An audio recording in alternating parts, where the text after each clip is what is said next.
Hi, Dawn here for Dawn Ross Therapeutic Yoga for this month's movement moment.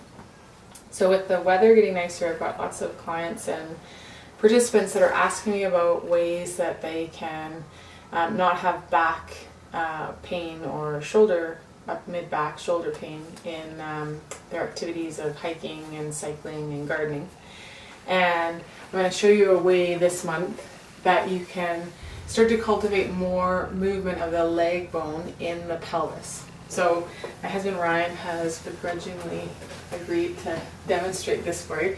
We've set up with a yoga strap over a door, and then he's looped his wrists up in it and is holding onto it. If you email me and want photos of it, I can definitely send those your way. What I'm taking is just some stretchy fabric. This could be a Dyna band as well. And what did you describe this as feeling like?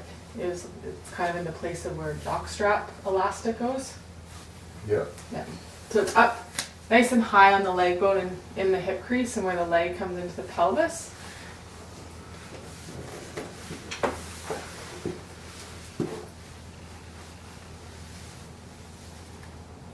And right under the gluteal fold, or where the leg and the bum meet, and then as high up in the front as you can get it. Is that about the right placement, Ryan? Mm-hmm. Okay. So that I've just got him standing with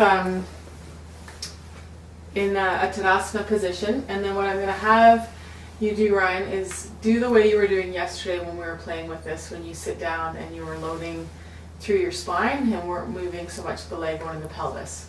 So this is what you don't want to do. Okay, so go ahead. See how he kind of moved here? He's hanging in his shoulders. Where do you feel the weight in your legs here, or through your feet? On my heels. Okay, so he's got more weight through his heels. So I'm going to have you come on up. So then he did really great when we put the strip on, and I had him focus on feeling the movement at the leg bone where it comes into the pelvis, and then keeping the spine here and the rib cage nice and quiet. So go ahead and come on in. So you see how the movement's at the hip and at the shoulder, and he didn't do anything through his spine here. And then Ryan, how is the weight feeling through your feet and your legs here? It's more even, Okay. Toes to heels. Okay, and then what about the work through the leg? Quads, I guess. All through the leg. Okay, and is there quite a bit of work happening here in the legs? Yep. Okay, so he's not holding himself up with his arms. He's got the weight and the work happening in the legs. So I'm going to have you stand back up again using the legs. So shoulders just stay nice and easy. There you go, nice. And come in again this time. I want you to come in because often a pattern that I see is people lead with the knees. So I want you to come in leading with the knees rather than moving at the hip.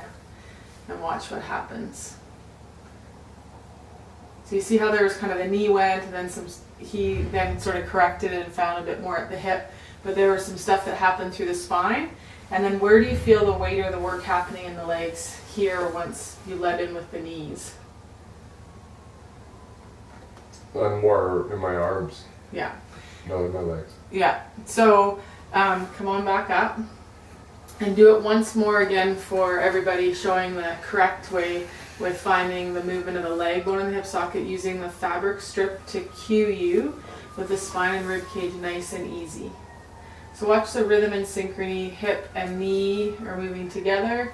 Spine is nice and easy, and he only comes as far as the hip is moving, and then he stops. So then the muscles of the legs are having to work to keep him here. He's not then loaded through the spine or through the arms, cheating the work of the legs and having it go somewhere else. Because we've got his arms in the straps, he's working with the shoulder flexion as well as the hip flexion. So this is a great movement. If you think in terms of gardening, when you're on hands and knees and then you're doing movement at the hips and the shoulders as you're going forward and back. Also, if you think about an activity like cycling, in order to get yourself forward and onto the handlebars in shoulder flexion, you've got to have that ability to move at the leg bone and the pelvis, okay, as well as the arm, the humerus bone at the shoulder socket. So this is a really lovely way, and how are the legs doing there, Ryan? Good. Okay, so you can come on back up to standing. You want to make sure that you're not holding the breath at all when you come into that, that the breath can stay nice and easy, and you'll actually be likely quite surprised at how much work that demands of the legs. So thanks so much for joining me again. Any questions or comments, please send me an email to yogadon@shaw.ca. You can also check out my website for other movement moments, www.donross.ca. Thanks so much for joining me. Have a great day. Namaste.